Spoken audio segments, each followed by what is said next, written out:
sorry we had to switch phones to hopefully get us some better internet service.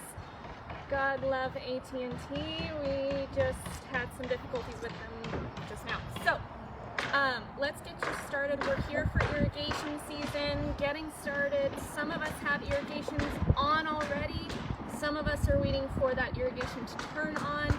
It's going to be different for everyone, and we'll touch on that a little bit later. We have 5-star Mark here. He's getting ready to give us our landscaping tips for this season. We're going to talk about a few different things. Make sure you comment with your questions below. You'll be entered to win our gift card for this month's Facebook Live. So make sure you comment below, ask your questions. We'll cover those there at the end of the video, and then we'll hand it over to Mark. Thank you very much, Taylor. Hi, this is Mark Inger, CBH Home Care Warranty. Doing a little hand watering. Irrigation water is not in right now. Suspect that around mid-April. Now, with irrigation water, that means the canals are filling up. That means the cold runoff is coming off the mountains. Safety tip, have to understand, no children, no pets, older adults, stay away from the canals. If you slip and fall in, it's not a pleasant issue. Please stay away from those canals. Do not get involved in the issue of people by those canals. They're very dangerous and very, very cold runoff off of the mountains. So please stay away from those canals. Okay, moving on, a more happier note. I'm back. I had 3 months off due to a shoulder surgery issue. So great to be back. Here we are. Let's get started with the issue of watering. Watering myself. I always deal with this time of the year, since we do not have irrigated water. I always have done, and I've said this before, basically hand watering my yard. I simply go out and do a watering, get it wet, apply whatever fertilizer you should be doing, and get it down and into the soil. Let's talk about soil. Soil's here. Sorry, we were not blessed with the best soil around. We have what is known as Class C soil. Class C has clay and rock. Well, both of them are not good for a scenario of dealing with growing all kinds of fabulous things such as our lawn. You need to add nutrients and less water.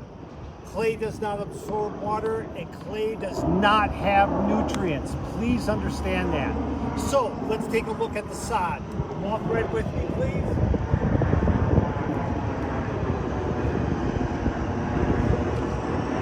The sod will come with, it's obviously 1 inch of soil. This is only the material we really need to wet to keep our lawns nice and green and moist. We're not trying to saturate the clay. It is not going to absorb the moisture. If you see, for example, if we pan over across down the line, water going off the sidewalks and into the street, you are watering way too much. Please understand that. The irrigated water, especially this year, is going to be very precious. We're dealing with obviously a drought scenario. There's no question. We've heard all about it. Okay? So, less water, more issue of fertilizer. So, try to keep that in mind. Fertilizers. On the market, there are all kinds of different fertilizers you can use. Okay? Zamzows has product line. It's a great deal in my personal opinion. I am not speaking for CBH on that. But you can get 4 feedings for X amount of dollars that they're charging for your size of your yard. What do you need? They will give you a spreader, or you can pick one up. Orange store, blue store, whatever makes you happy. Okay? So be aware you can do those things. Bushes and shrubs, we need to fertilize them as well. They need the nutrients. They're in the soil just like the sod. Okay? Be aware, there's all kinds of different products on the lines that you can mix up. A 5-gallon bucket. Typically speaking, if you have to use dry, It's 1 cup per gallon. This happens to be a 5-gallon pail. You can fill it up and literally just go over to your shrub and dump right on so they get their nutrients. So be aware of that, okay? That is a must. Okay. Sprinklers. They work. Make sure we get them adjusted right, okay? We don't want everything blowing into the streets and sidewalks, okay? A lot of people don't like getting wet when they're walking their dogs around, so please be aware of that. The bad thing about a sprinkler is this. Sometimes people forget they had it on. Next thing you know, it's been 20 minutes later and we got the entire yard saturated, running off onto the sidewalks, into the gutters. It's not a good use of our natural resources. So please, I would do hand watering, okay? When you get your yards in, if you have the issue of your water being on for more than 5 minutes, let's say twice a day, I'd say you're probably right on track. If you go more and it seems to handle it, say you're going 7 minutes, I'd say, okay, if it's handling it, that's great. If you see the water literally running off your yard, over the sidewalk and into the street, way too much. You've basically flooded out the issue of the yard. Please remember, when I was showing you the sod, it's only that 1 inch. Okay, we just need to get that taking to the ground, and because if that's saturated, it is keeping that clay moist and it will start to root. Okay, there's also products on the market that will help break up the toughness of that clay. Contact those, those nurseries around. They have all kinds of different products that you can use, you can add. They'll help enhance your yard and actually soften up that clay so it basically adheres to that clay a whole lot faster. In other words, we want that sod to root into that clay. So there's products out there that you can use. I'll get a hold of some names on that and we'll post it online, okay? So now, how do we get things turned on? That's an interesting saga in all itself. Some of us will have irrigated water. Probably 85% of all the homeowners will have irrigated water. The house we're here, we're in a place called Voyager. Nice house, real cute, okay? Yeah, there's all kinds of building going on around us. Yes, that's true. However, this is on city water, so that setup is going to be different than the runoff water or irrigated water coming off the mountains. It's a different saga and a different issue of turning on in the sense, okay? When you're dealing with city water, there's safeguards to protect that freshwater element. And we're going to show you those, okay? Dealing with watering. We have handed out and starting to go more and more on all these different CBH homeowner watering guidelines. Please make sure we are following those, okay? Yeah, they got all kinds of places. You got Zamzows, you got the orange store, the blue store, and all kinds of different services of different, nurseries. Backside, woohoo, your yard care looks great. Sprinkler adjustments may be needed. All of these things can be posted. You contact us. We will do our very best to get out there to help you out. But the key, if we're showing up and we're seeing this water going off the sidewalks and into the street and all these other issues, wow, way too much water. So please be aware of that. If you need help setting up those sprinkler clocks, make the call, okay? We'll come out. If nothing else, we can send Taylor. She can come out. Kind of funny, huh? A little bit. Okay, so we're going to the keys, is that right? Yes, okay. Let's go for it. We're going to walk through the front of this house real quick. You can see the house versus a dirt path on the side, which you don't want to see. So we'll be able to see this house. It is on the market.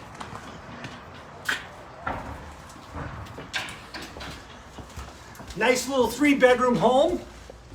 I love the vaulted ceilings. They're very nice for a home of this size. It makes it look so much bigger and spacious.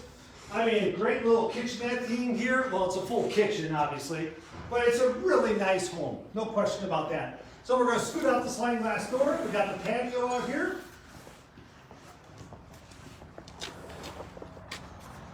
And let's go out to this one box.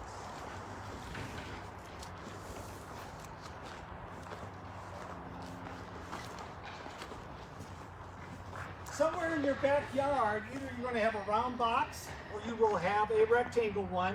And this is going to deal with the different sensors for kicking on each aspect of your sprinkler system, okay? They will actually set and adjust when they're coming on, when they're not coming on for the valves. It's not setting the clock. This is just for valves, so please be aware of that. Will you personally be in here doing something? No, not likely at all. So please be aware of that. If you need to get into this type of thing, you better make the call to the office, okay? So we're going to seal that one up, get that over with real quick. Let's go down to the keys. Here we go.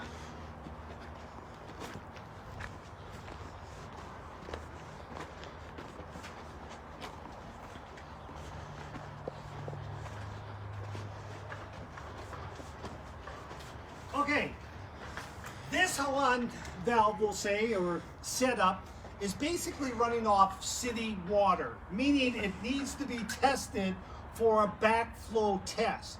Meaning this, we do not want water going back into the system that could be contaminated, meaning going into your home for drinking water. Nobody wants that. Therefore, it has to be tested by a registered, licensed Backflow Testing company. Okay, sorry about that. A little tongue twisted there. All right, so be aware of that. There's all kinds listed. Make sure they're licensed. Okay, so that is this assembly dealing with fresh water. It's completely different than irrigated water. Okay, now turning on and off. Same scenario. You will find white tubes, or it could be a greenish tube with white tops or black tops. Some would have screwed on tops. These just happen to have these pull-off caps, which are really kind of nice and convenient. Okay, but the same thing holds true. We have a long key. It'll reach down to the valve. You just simply insert down. You'll see the valve. You go on top. I know you won't be able to see it by the camera. I'm going to twist. That'll open up the valve. You'll be able to hear the water actually surge into the system, okay? So that's how that will work. Pull the valve stick out. We got the valve on. They come obviously in different types. This is obviously a more commercial grade. It has a longer reach. Obviously, different steps for different scenarios on irrigated water. A commercial guy will definitely be walking around with one of these guys. Us weekend warriors, like I have at home, yes, I got exactly the same thing. I turn on and off my whole issue of water exactly the same way, just like you folks. Turn it on, you'll hear the water surging in. On this particular thing, you would actually find water scooting out of these two valves right in here. That's purging it. You just simply take a screwdriver and turn those, and it'll shut the water off and then activate your whole system. Okay, so that's how we're turning on the water itself, so you can activate your sprinkler box in your garage. Okay, again, do not water for more than 5 minutes. That's my basic rule of thumb. Just stay around 5 minutes. If you can make it to 7, doing good, fine. If you're going more than that, wow, be careful. So landscapers, you know, they all come out with a different thing. I can understand that. They want their sod to continually live, but in turn, the real issue is I think it needs nutrients and not the moisture. There is no nutrients in clay, okay? So be aware of those issues. Other than that, Taylor, do we have anything else? We had one question, which was a great question from Matthew Acker. Thank you, Matthew. We had a question about fertilizer and making sure that we don't have that crabgrass, which is that thicker blade of grass, just take over our whole yard. And I commented just moments before Matthew commented, so thank you so much for speaking to the question that I was hoping to answer. Zamzows, actually, I talked to Nolan over at Zamzows today. He's one of the most brilliant fertilizer Zamzo guys I've ever met. And he there's said, so few of us. he mentioned that they have a crabgrass preventer, which is now is a perfect time to apply that, as well as a bill bug, which I didn't even know the meaning of prior to today, a bill bug preventer as well. So applying those two things right now at the very beginning of spring season, it's going to help you prevent that from taking over your grass. And then applying lawn food, which is another product that Zamzows sells, is a really, really good option too, because that will help with that that rooting process of your grass. It helps break up that soil underneath, that clay soil that we have a hard time with, and it will help that soil process start, so that when you get really into the warmer weather, your lawn is well suited to handle the warmer weather and the water conditions. So I think that's about it right now. That's the only question we really had.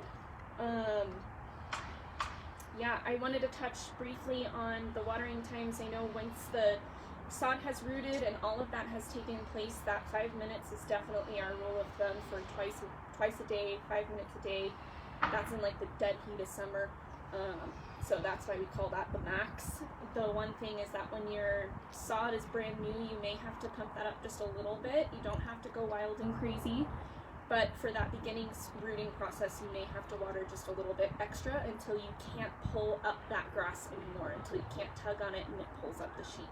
Once you have that root process taken care of, turn that puppy down and you should be good to go for the rest of the season. Just tailor as the weather changes.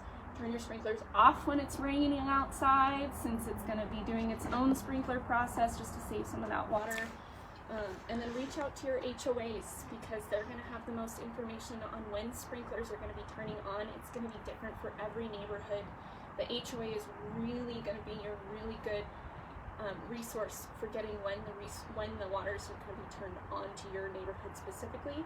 Or you can reach out to your irrigation district, which is who you pay for your irrigation through, and they will have a little bit of more information on when those irrigation ditches will be full, when you can turn on your irrigation, and you'll be set to go. I think that's it. Yeah, I think so too. Again, the safety concern, I can't stress this enough. I really want you to fully understand, those irrigation ditches are deadly. I don't care if it's the heat of the summer, whatever the case may be, don't get near them. I can't stress that enough. All too often, I know I've been in the valley here for about 20 years, and every year we hear of a situation of, the child had slid in, or the kid went for the ball, and please, a baseball is not worth your life. Whatever the case may be, stay out of those things and stay clear, okay? No question about that. That is my biggest emphasis on irrigation ditches, okay? It's a great tip. Thank you for that, Mark. You bet. All right. Well, we will announce our winner for this month, and then we will see you around for next month's monthly Facebook Live event. If you have ideas, please email those to customercare@cbhhomes.com. We love them. Sometimes we get fantastic ones that we realize you may not know the answer to something and you want us to cover it in the Facebook Live event. Throw them at us. We'd love to hear it, and we will see you soon. Thank you guys so much. Thank you.